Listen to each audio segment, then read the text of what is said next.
परमात्मा कहते हैं कि काल धन है तेरा दरबार, धन है तेरा राजपाटियां का, सारे उल्टे काम।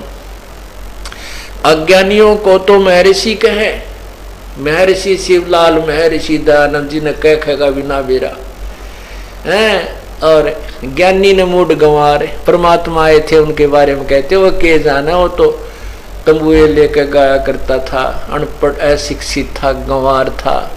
कबीर परमेश्वर को तो ये ऐसी संज्ञा देते थे। और ये कहते हैं सोम नाम तो, कहते सोम तो एक जगह है, वो फिर दनोद है सोम, और कुछ को नहीं। वो दनोद बिहाड़ी में सोम कहते हैं एक जगह है। अरे तरह गजब। इनको जब कह का भी नहीं पता कि इन्होंने नो निबेरा बस बैठन की होश है, कोई टिकट न बस कहे हैं। ये टिकट ने नो कहे, टिकट तो एक बस होती है, उसमें बैठ कर चलते हैं टिकट में। सोहम तो एक नाम है, टिकट है जो पैसे से खरीदी जाती है। अर्थात तो सोहम नाम की जो कमाई से हम और कहाँ पहुंचेंगे, सतलोक जाना है। सतलोक जगह है, सोहम की प्रयत्न से कमाई से वहां पहुंच पाएंगे। और परमात्मा इसलिए कह रहे हैं कि इन पाखंडियों की पूजा जग में संत ने कहे लबार, अज्ञानी को परम विवेकी, ज्ञानी को मूड गंवार, निरंजन धन तेरा दरबार। कहे कबीर सुनो भी साहब दो सब उल्टा व्यवहार, और सच्चा को तो झूठ बतावे, झूठों का एतबार, निरंजन धन तेरा दरबार। अब आज के सत्संग में जो आपने ये निर्णय सुना है सुबह से लेकर अभी तक कि जो साधना ऋषि महर्षियों ने की वो यूजलेस थी। हमारे को बेशक ही हमारी दृष्टिकोण में वो बड़े सिद्ध नजर आवे थे, लेकिन तत्व ज्ञान की दृष्टि से वो कति -0 थे। एक महापुरुष 50 रूप धारण किए हुए है, 51वां अलग बैठा है, और देखने वाली दुनिया के लिए तो एक बहुत बड़ा आश्चर्य बना हुआ था, और उनको बड़े पहुंचे हुए महापुरुष मानते थे। अब तत्व ज्ञान की तराजू में जब तोला वो तो कुछ भी नहीं थे, खक थे। वो खुद रोता है लास्ट में कि मैंने अपना जीवन बर्बाद कर दिया, मैंने अपनी कमाई बर्बाद कर दी। उनकी महिमा जो अपना नाश कर गए भक्ति का, उनकी महिमा आज तक गाई जाती है। भाई सोबरी ऋषि जैसा महापुरुष तो हो नहीं सकता। अब जिसके पास वो साधना की, तपस्या की, किसी प्रकार की जो उसने ओम नाम का जाप किया, उसकी कमाई से उसने अपनी जो इच्छा की वो दे दी गई, लेकिन मोक्ष से वंचित रहा। एक सिद्धि होती है जो कई रूप धारण कर लेती है। तो जो नाम आपको बताया जाता है, जो साधना आपको बताई जाती है, उस नाम की कमाई में सिद्धियां भी आप में आ जाएंगी। आप कहाँ मार खाओगे, कहाँ बर्बाद हो जाओगे। यह जो आपको नाम मिला है, ये बहुत अच्छी कमाई आपकी हो रही है। आपके वचन में भी शक्ति हो जाएगी। आप इसको खराब करने लगोगे तो आपके अंदर से बहुत कुछ सिद्धियां हो जाएंगी, लोगों के काम भी सरने लग जाएंगे, लेकिन आप अपना भक्ति का नाश कर जाओगे। इसलिए बच के रहना है, अपनी कोई भी कमाई को दूसरों को नहीं जाने देना है, तभी हम आगे चल पाएंगे, नहीं तो हम कंगाल हो जाएंगे। अब क्या बताते हैं, शब्द महल में सिद्ध 24 हंस बिछोड़े विश्वे 20, कि हम जो नाम तुम्हें देते हैं इसमें 24 सिद्धियां आ जाएंगी आपके अंदर। अन्य जो साधक हैं, ये सोबरी ऋषि जैसे, विश्वामित्र जैसे, वशिष्ठ जैसे, तो हर वो तप करके 1, 2, 4 सिद्धियां प्राप्त कर पाते थे। आप इस नाम की कमाई में 24 सिद्धियां आ जाएंगी, लेकिन ये सिद्धियां आपके नाश का कारण बन जाएंगी, आपने इनको प्रयोग करना शुरू कर दिया तो।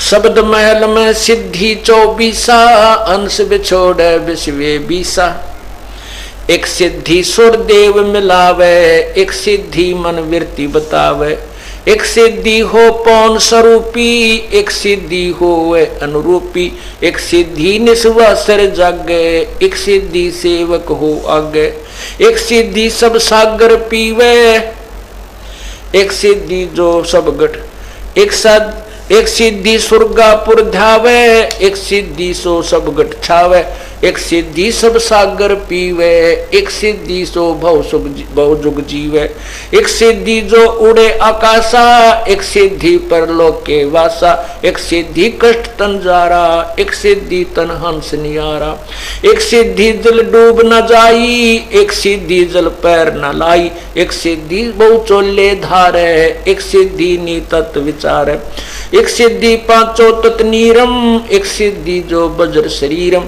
एक सिद्धि पीवे ना खाई, एक सिद्धि जो गुप्त छिपाई, एक सिद्धि ब्रह्मांड चलावे, एक सिद्धि सब नाद मिलावे, एता खेल खिलारी खेले, सो हम हंसा प्रगट वेले, 24 को नामन चावे, सो हंसा शब्द अतीत कहावे, प्रसिद्धि पूर्ण पटरानी, सतलोक की कहूँ निशानी, सुख सागर सतलोक सुख सागर पाया, सतगुरु भेद कबीर लखाया, परमहंस पेखो परवाना, जन कहता दास गरीब दीवाना। कहते हैं कि हम जो आपको नाम दिया है ये सतनाम, इसमें आपको 24 सिद्धियां प्राप्त हो सकती हैं। कौन कौन सी सिद्धि बताई है? एक सिद्धि सुरदेव मिलावे, एक सिद्धि मनवृत्ति बतावे, एक सिद्धि हो पौन स्वरूपी, एक सिद्धि हो वह अनुरूपी, एक सिद्धि निस्वासर जागे, एक सिद्धि सेवक हो आगे, एक सिद्धि स्वर्गापुर ध्यावे, एक सिद्धि जो सब गढ़ छावे, एक सिद्धि सब सागर पीवे, एक सिद्धि जो बहु जुग जीवे। जैसे अगस्त ऋषि ने सब सागर पी लिए थे, वो एक सिद्धि होती है, और उस सिद्धि के कारण अगस्त ऋषि जी की महिमा पूरे विश्व में हो गई, लेकिन अगस्त जी को मोक्ष नहीं मिला।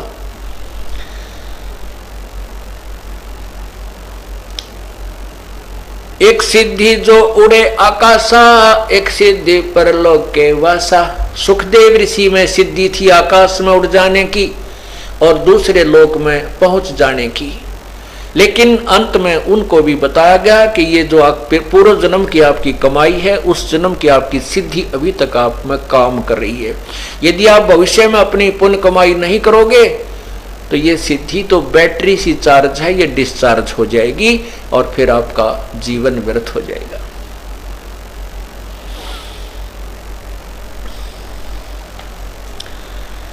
एक सिद्धि जल डूब न जाई, एक सिद्धि जल पैर न लाई।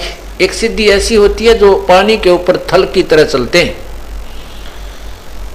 एक शिष्य था, दो भक्त थे, वो एक सिद्ध के शिष्य बन गए और उस सिद्ध ने उनको तपस्या साधनाएं बताई। उस संत का शरीर पूरा हो गया, उनकी मृत्यु होगी, तो वो चेले जो दोनों गुरु भाई थे वो आश्रम को त्याग कर अपनी साधना के लिए जंगल की तरफ चल पड़े। उन दोनों में से एक को कबीर परमात्मा का कोई संत मिला, ये तत्व ज्ञान सुना कि सिद्धियां इस जीवन के भक्ति मार्ग में बहुत बाधक होती हैं, जीव को मोक्ष नहीं होने देती। पूरा तत्व ज्ञान सुना और उसने तो परमात्मा की जरूरत थी, परमात्मा के लिए ही वो चल रहा था। सिर दड़की बाजी लाई और उस गुरुदेव को, जो कबीर पंथ का जो साधक संत था, सच्चा ज्ञान बताने वाला, क्योंकि परमात्मा कबीर जी ही बहुत से लीलाएं करते हैं, वो स्वयं ही थे, तो उन्होंने लीला की। उस जो सिद्ध का जो शिष्य था, उसने उस गुरुदेव को बहुत ही अच्छी तरह गुरुदेव की बातों पर पूरा अमल किया, पूरी सत साधना की और जो सिद्धि प्राप्ति का उद्देश्य था वो छोड़ दिया। उस कबीर साहब के जो अनुयायी थे, अर्थात कबीर साहब के मार्ग के जानने वाला जो संत था, उसने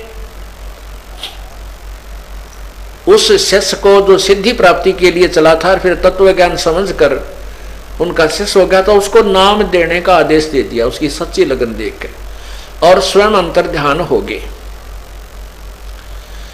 12 वर्ष के बाद कुदरती वो उनका पहले वाला जो गुरु भाई था, जो सिद्धि की प्राप्ति के लिए प्रयत्न कर रहा था, वो भी मिल गया। एक दरिया के किनारे उनका मिलन हो गया। वो दोनों पुराने मित्र थे, एक गुरु के शिष्य थे, काफी अच्छे उनके विचार आपस में मिलते थे। दोनों एक दूसरे से गले मिले और फिर बैठकर कुशल मंगल के बाद अपनी अपनी उपलब्धि के विषय में बताने लगे। अब जो सिद्धि प्राप्ति का प्रयत्न कर रहा था, उसने उस कबीर पंथी शिष्य संत के शिष्य से जो हो गया था अपना उसका पहले का गुरु भाई, उससे पूछा कि आपने क्या कमाया, कैसी सिद्धियां प्राप्त की। अब वो कबीर साहब का जो शिष्य अनुयायी हो गया था, उसने कहा कि मैंने वो वस्तु पाली है जिसकी मुझे आवश्यकता थी। तो वो सिद्धि प्राप्ति के प्रयत्न कर रहे व्यक्ति ने, संत ने, भक्त ने पूछा कि ऐसी कौन सी वस्तु प्राप्त कर ली तूने, कोई सिद्धि प्राप्त की हो तो दिखा मुझे। तो उसने कहा कि सिद्धियों की आवश्यकता नहीं है, इसमें भक्ति की आवश्यकता है। कहने लगा, वाह भाई वाह, तू अच्छा आदमी है, क्या बात करता है, मैं दिखाऊं मैंने क्या कमाई की है, 12 वर्ष में मैंने कैसी सिद्धि प्राप्त की है। अब वो कबीर साहब का अनुयायी कहने लगा, भाई दिखा दे, बता क्या कुछ कमाया तूने। तो वो जो सिद्धि प्राप्ति के लिए प्रयत्न कर रहा था, उसने कैसी सिद्धि पाई 12 वर्ष में, 12 वर्ष की साधना में सिद्धि पाई कि जल के ऊपर, दरिया के जल पर ऐसे चल रहा है जैसे थल पर चलता है, दरिया के परले किनारे चला गया, फिर वापस आ गया। ऐसे नो गर्व के साथ कहता, देख तूने तो अपना जीवन खो दिया। तब वो कबीर साहब का अनुयायी कहता रहे, नादान, 12 वर्ष में तूने 2 अन्य की कमाई करी, एक अन्य में किश्ती वाला जल के ऊपर के परली साइड में छोड़ देता, एक अन्य में वापस ले आता। अरे नादान, ये मोक्ष मार्ग नहीं है। वो तो उसी समय बैठ गया वहीं पर, सचमुच ये तो एक अन्य का काम है, किश्ती वाला नौका में बैठ एक अन्य में परली साइड में चला जाएगा और एक अन्य में वापस आ जाता है। ये मोक्ष मार्ग नहीं है बे भाई। तब उसने पूर्ण ज्ञान समझाया, जो तत्व ज्ञान उसने सुना था। फिर उसका वो पहले गुरु का शिष्य जो गुरु भाई था, वो रोने लग गया, कहने लगा, भाई मुझे उस संत से मिला दे, मेरा जीवन कल्याण करवा दे। फिर वो कबीर साहब का अनुयायी जो बना था, वो रोने लग गया, कहने लगा, भाई तेरा दुर्भाग्य है कि वो संत अब रहे नहीं। मैं आपको नाम नहीं दिला सकता, वो संत नहीं रहे, लेकिन जो भक्ति मार्ग पर लगते हैं उनको कुछ ज्ञान अवश्य होता है। उस सिद्ध के शिष्य के मन में ये प्रेरणा हुई कि भाई साहब एक बात बताओ, संत जब शरीर छोड़कर गए हैं या अंतर ध्यान हुए हैं, उन्होंने किसी को नाम देने का आदेश जरूर दिया होगा। तब वो शिष्य जो कबीर साहब का अनुयायी बन गया था, उसका गुरु भाई था पहले शिष्य गुरु का, वो कहता, भाई साहब जिसको उस संत ने नाम देने का आदेश दिया है, उससे तू नाम नहीं ले सकता।